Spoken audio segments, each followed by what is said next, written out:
Forever young indeed. Hey, folks, very good evening to you. Welcome to Youth Zoom right here on the family station at Love 101. Yeah, a place where I pause and just catch up with a young person making some moves. My very special guest this week is Dwayne Hartwell. Hey, Dwayne, how are you? Welcome to Love 101. I hope you're well. I just lost Dwayne. I'm not sure what's going on with the connection there, but give me a quick second. Let me see if I can find Dwayne for you. And he's back. You're back. I thought I lost you there. How are you? Welcome. Thank you for having me. Way blessings, CHEVAUNI. What are you doing? I'm very well, thank you. I'm good. Tell our listeners a little bit about Dwayne Hartwell for those who don't know who you are, no? All right. Dwayne Hartwell. I'm from the community of Homestead. That's Spanish Town, Jamaica, the most feared part of Jamaica. I guess I'm an only child. Yeah. I am a worship minister at WAFIF. That's Worship and Faith International Fellowship Ministries of Old Harbor Road. I am married for 4 years. I have a beautiful daughter, who's 3 years old, and I'm a recording artist. See, well, we have quite a bit to talk about this evening. You wear several hats. Well, let's talk about growing. What was it like growing up? Yeah, you're an only child. What was life like growing up? Mhm. Great question. I mean, Jamaica tend to say that when you're an only child, you are very spoiled. Yeah. But in my case, I kind of was somewhat, but I couldn't take it for granted because at the same time, I wanted to make mommy proud. And at the same time, I want to ensure that I am not fall into the trap of pressuring myself to live to the expectation of what people want me to live to or others being an only child. Hmm. And so you used to get a lot of beaten?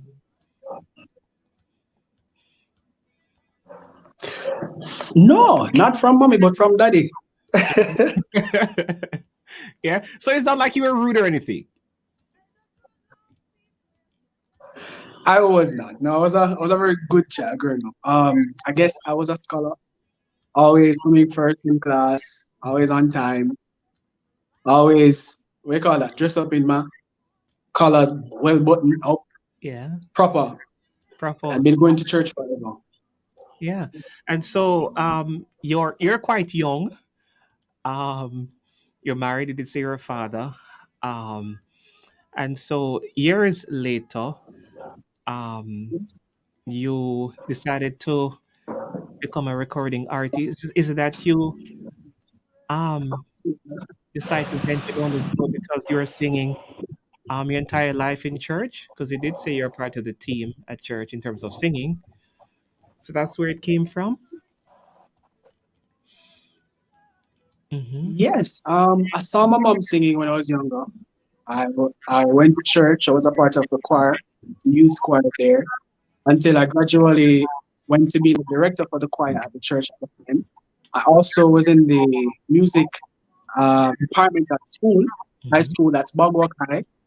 So I was a very active guy when it comes on to music, especially vocals. And being a young Christian, were you sort of pressured in any way? Pressured into Yeah. music. Well, in terms of your day-to-day activities, in terms of how you live, you really had to live a particular way. You had to, stand out from the others. Was that difficult for you? It was difficult because growing around the inner city community is not easy. And also for school, it tends to give the wrong impression for others your age because they're like, oh, what is this Christian thing? What are you doing? Why you don't want to curse like us? Why you don't want to say certain things? Why you don't want to go to the party? So many things they're asking you why you want to be different. But it wasn't a pressure thing. I guess it was just a mindset because for me, I wanted it to be an exemplary lifestyle. And that's basically what I did. Yeah. And then with that,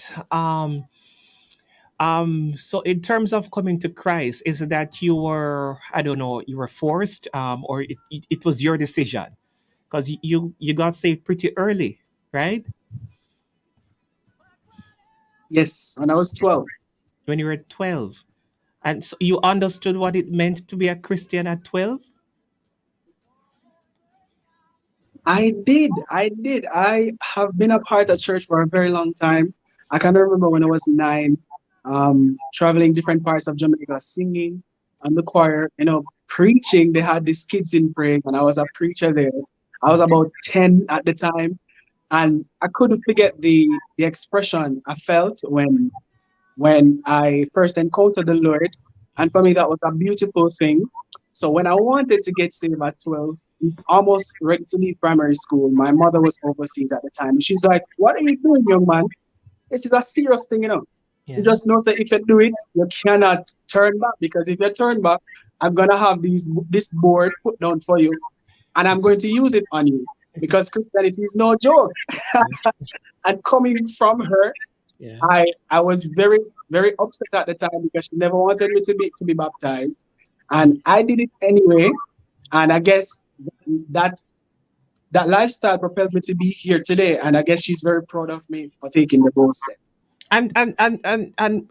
And one would imagine, because she knows that it's a difficult task, it's a difficult road.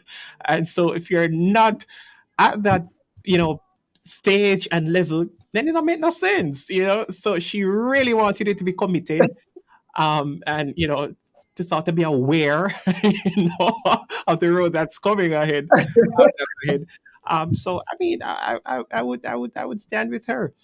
Um, and then, in terms of growing up in Spanish Town, because right now we hear of Spanish Town being so violent. We've seen Spanish Town in the news. We hear them in the news. We see them in the papers. Growing up in Spanish Town, what was that like for you? Yeah. All right.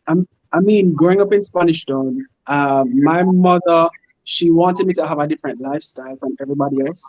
So I didn't go to a traditional school here. I went to school in Bogor. So early in the morning, I'm always out of the city of Mhm. Spanish Town, into somewhere else for school. So I'm not normally in the community. When I'm Mhm. back home, I am more of an indoors person. So I'm usually inside studying. I don't have a lot of friends. So I'm always focused on the lifestyle I want to live. Spanish Town used to be a place where kids could come together and play in the afternoon after school and just enjoy themselves without fear, without Mhm. the violence. But then that changed over the years. So I mean, it's just what it is. Yeah, and you managed to hold your head up high throughout the many years. And not often we see young men standing up and sort of doing us right. And so for that, we are, so grateful and happy. Um, and not only that, you decided to make a major move in terms of getting married early. You got married at what age? Well, I got married at 20. At 20. Um, Yes, you knew sir. what marriage was about at 20? Or you just fell in love? I decided, here, get That, married. that, that's a great question. Of course I did. I You mean, did? um, being in school, we we learned what marriage is. We learned what family was about. And for me, my mother was a single mother. I aspired family. Mhm. Why I aspired family? I believe especially for men, you have the capacity to, just as the Bible says, the child will get their self-image from their father.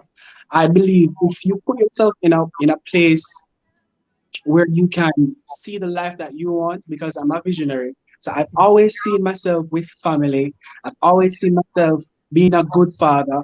I've always seen myself standing with my wife, because it's not easy to be a single mother. You get me? And growing in Spanish Town, my desire was to be an impact, make it out as somebody who have a vision, Mhm. believing what they're doing, and do what the Lord has called you to do. what marriage was for me. When I heard about when I heard about getting serious to make the big decision, I Yeah. called my bishop, that's Pastor Corny McLean, and we scheduled our time, our one-on-one session. We talked about it. We went into counseling sessions. We went through deliverance. We went through so many things. But this person I'm with now is someone I grew up with. So we had a lot of history together. We weren't ready, but Mm. it's not what we say, it's what the Lord says. And Yeah. we got so many confirmations over and over. But we can't do our own thing. We have to honor the Lord with a relationship for Him to honor us. And that is exactly what we did 4 years ago. And it has been a beautiful journey. I had the privilege of sitting in a gathering recently, and Dr. Frederick Thompson, how are you? Um, he was courting his wife for 7 years, so they were in dialogue for 7 years. How long? How long were you in the courting process for? All right. So we sung together from 8 and 9, grew up in church together. A long time. We got serious in high school when we were about, well, after high school, when we were about 17, 18. Mm-hmm. And we were courting for that time until I was 20. So I think it was 2 years stop seriously, like Yeah. becoming adult, understanding what this is. We were serious about that time. And so, I love But we what you. grew together. But Yeah, I I made love it easy. you made it easy. I love stories. So, um, is it that you felt something from day one? Like this is the one. So, was that the case? I Say think that again. no. Is it that you felt a connection from day one? Like this is the one for me, the girl of a dream. Listen, listen, I knew a long time ago. I knew when I was 9. I said to one of my auntie when I was younger, I said to her, I feel like I love this girl. She's like, what you say that? You know what love is? I'm like, isn't it that feeling you get that never goes away? Yeah. Even when you see the person, even when I haven't seen the person for a very long time, and then when you come in contact with the person, you feel such a peace. And when I was 13, she was punished by her mom to not speak to me, and I called her mom like a big man this time, and I'm like, listen, I am going to marry to your daughter. At 13, I'm going to marry to your daughter. When I'm older, I'm going to marry to her. And there's nothing you can do to stop that. Marry that girl. And you have been enjoying the journey, right? Sweet, isn't it? I, I have it. It has been a journey. For Yeah. them to come around, it is a great thing. They saw it in us, they saw greatness in us, and they supported our journey. And Yeah. we're still trying. Great. Love that. You have a beautiful baby girl. Yeah. Talk to us a little bit about your daughter. She's awesome. Yeah. Woo! So her name is Symphonique Hartwell. Her name means in harmony with the Lord. Mm-hmm. As you can tell, Symphony, we are musical parents. So we have to at least, throw that in there for the Lord and for the world to know. Okay. She's very talented, she's very gifted, she's super, super smart. At each she can have conversations with, she can know what's right, what's wrong. It's not it's not your typical baby. And I'm celebrating her because I just collected her grades from school and she did so well. And at 3, and I'm like, you are so awesome. So Mhm. she's really, really a beautiful baby. Nice. Love that. Love that. You do quite a Thank bit you. in terms of singing professionally. You have some songs that you have recorded. Um, what has the journey of being an artist like? What is that journey like? Because some people it's quite different. Some people it's up and down. Some people they love it. Some people it's their 9 to 5. It's their bread and butter. What's your journey like in terms of being a recording artist? All right, so being a recording artist, I haven't fully launched out as yet, but being in this space, I've learned a lot. for me, it's not necessarily up and down because I wasn't doing it full time until now. I'm doing it full time. So basically, I I was in and out of studio sessions, rehearsal, time to write. My writing hours are usually 3 a.m. in the morning. And then after my quiet time, that's when I get the songs. And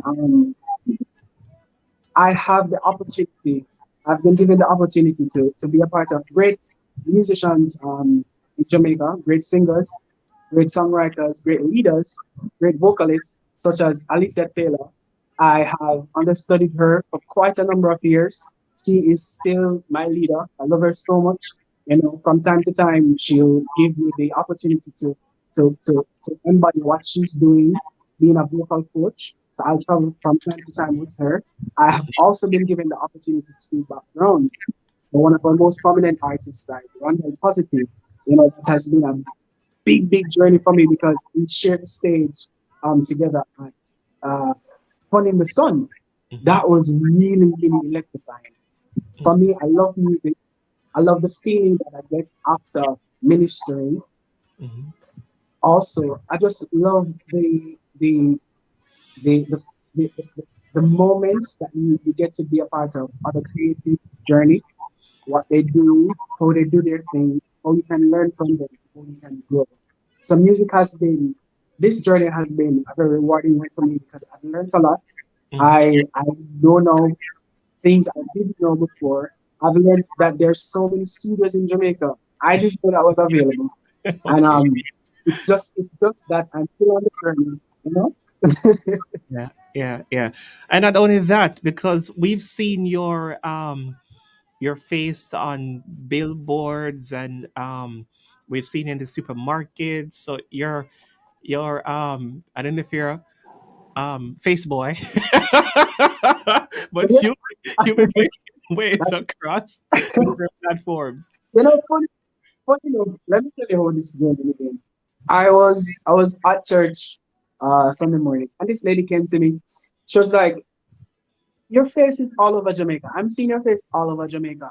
I don't know what it is, but you're gonna be on billboards. You're gonna be in supermarkets. You're gonna be all over the place. You're gonna be traveling and all of that." And I'm like, "What is she saying?"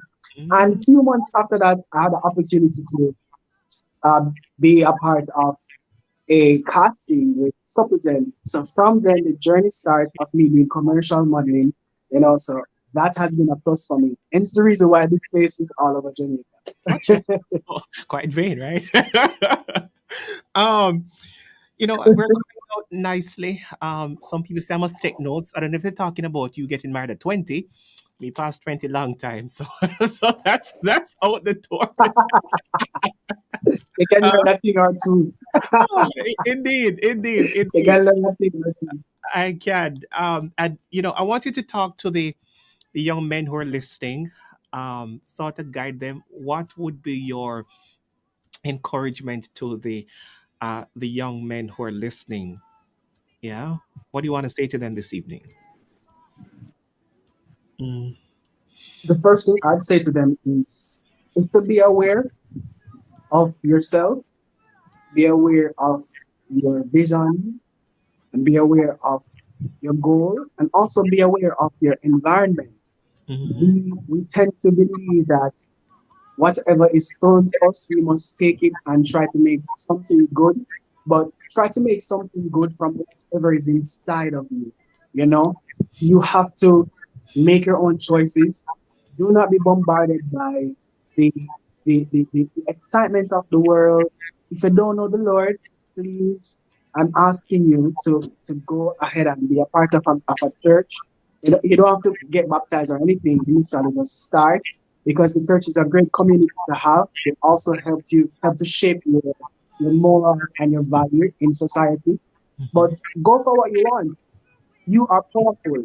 You know, word is powerful, and if you affirm yourself every single morning that you are a great man, you mhm, know, you believe in yourself, you are strong, you will go further than what it looks like. You will not be stopped because you serve an unstoppable God. And if you have that mindset for success, there's nothing in this world that can stop you. And don't let nobody live through you. Live your life. on your terms, but also live your life with exemplary for others to follow. Love My that. motto growing up in the ghetto is always saying to myself, I will be the light for others to see and come and glorify the Lord in heaven. Let my lifestyle be a ministry. Let what I do be a message unto the nation that young people, especially young man, coming from a volatile place, you can be great and you will be great. Hmm. That's quite profound. We're talking to Dwayne Hartwell, folks. If you just joined us, thank you. What do you love to do? What are your interests? What do you enjoy doing? Whether it's watching TV, cooking, chilling out, what do you enjoy the most? Hmm. As a fellow creative guy, I love to paint, I love to sing, I love to write music, I love to read. Other than watching TV, I think I'd prefer sleep in the day. So that would be me if I have nothing to do. So pretty much I love swimming and I love track and field. Oh, cool. Swimming and track and field. Um, we're celebrating 60 years come August 6th. What do you want to see happen here Woot um, woot. in Jamaica? What's your vision for Jamaica? What is your hope, your wish? What do you want to see? Okay, Hmm. so my wish for this country is for us to have unity because with unity there's so much we can do together. And I mean the the things are too expensive here, man. Let's do something about that. Because the people they're crying and they're killing each other because of the expenses. Hmm. I don't believe they're doing it off of their own will. They're doing it because they're pressured by what they're seeing. So if we can come together, run a census, listen to the young people because the young people they're rising up, they have their own voices. Listen to them and use whatever they are saying to help grow the nation because we've always been told that children are the future. We are here now. We are now adolescents. We're of age. We have a lot of understanding as to what to do and how to do it. So listen to us. Hear us out. Make the youth them talk up and help their vision to create a better Jamaica. Everybody don't have to be a doctor and a lawyer for Jamaica to become a better place. Yeah, and that's something I often say. Just walk in a room and just take up space, right? Own that space and just put your chest up and just put your shoulders back and just take up space because there's only one Dwayne Hartwell. There's only one Giovanni Blair. We're quite unique. We have a lot to offer, and just to contribute Amen. meaningfully, right? I love that. Um, this weekend for you is gonna be a very busy one because we're heading to Montego Bay tomorrow for the Isle of Summer. Yes, Nope. we are going to Montego. You excited for that? Yeah. Listen, I'm so excited. My clothes are already out. Watch it. Um, Sir Brown, Victor Brown just asked me, "Are you ready?" Yeah. Tony K. Rather, she just asked me, "Are you ready for tomorrow?" Yes, I am. I am ready. I hope Good. the people in Montego Bay are ready for us too. We'll talk to them. Not tell them to come out tomorrow because I'm sure they want to see us. So talk to them. I'll give you a couple seconds to Yeah, invite man. If you're listening from Montego Bay, please, I'm asking you to come out tomorrow at the Triumph Ministries them. in Montego Bay. Come out early. We have a lot of surprises for you. A lot of great people will be there. Just come and enjoy yourself. We haven't experienced this in a good little time. So Hmm. let us do this for the kingdom, Let us do this for the people. And Yeah. bring a friend, tell a friend to bring a friend, tell a friend to bring another friend. And let us just worship the Lord and be good people and Mhm. fellowship in Yeah. spirit and in truth. So it's the Trumpet Call Ministries International Horde Cook Highway in Montego Bay. Can I thank you for stopping by this evening, Dwayne Hartwell? Appreciate it. Thank you for having me. Great. And I pray you all the very best. Keep doing great things. It was a pleasure being here. Dwayne Hartwell, folks, my very Thank you so special much. guest this week inside Youth Zoom. Come back next week for another interesting conversation right here on the family station Love 101 FM. forever young.